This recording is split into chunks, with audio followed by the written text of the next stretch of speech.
I believe that this nation should commit itself to achieving the goal, before this decade is out, of landing a man on the moon and returning him safely to the Earth. No single space... Soon after President Kennedy's call to go to the moon in 1961, a number of researchers began to think about the various aspects of a lunar flight. NASA's Flight Research Center at Edwards proposed a free flight Lunar Landing Simulator program.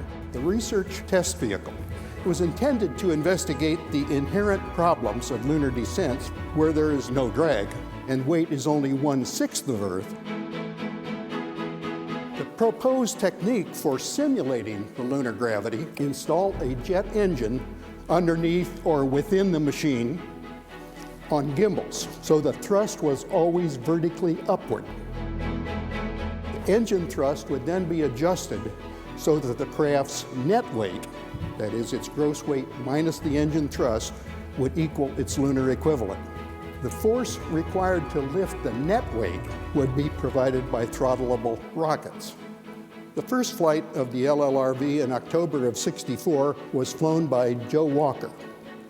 First liftoff was what you might call tentative. The second was considerably smoother. During the following year, Joe Walker and Don Malik flew about 150 development flights, expanding the flight envelope and investigating the adequacy of the design and the systems. An advanced version of the LLRV, the Lunar Landing Training Vehicle, or LLTV, proved to be an excellent simulator and was highly regarded by the Apollo lunar module crews as necessary to lunar landing preparation. Typically, the pilot took off with the gimbals locked, flew out to the inner marker, which in this case was about 400 to 500 feet altitude, about a quarter of a mile from the intended touchdown spot. Arriving at the IP, he began a descent toward the target, switched into the lunar simulation mode, energized the lift rockets, and practiced the lunar landing. I was most fortunate to be involved throughout the entire lunar flying development. I had the pleasure of flying every one of the machines, the LLRF, the ground-based simulators, the LLRV, the LLTV, the lunar module, and even the Weber ejection seat, the last not by choice.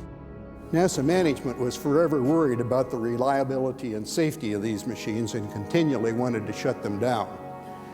But the pilots insisted they were vital to lunar landing preparation, and they prevailed.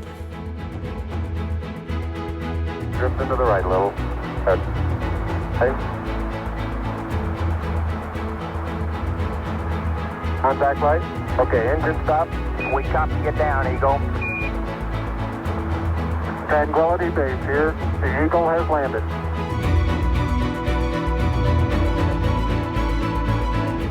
Thank you, Neil, Buzz, and Mike. We're standing on your shoulders, building on your historic achievements. That drive to reach higher is alive and well in today's astronauts, who will travel aboard Orion on our very challenging path to Mars.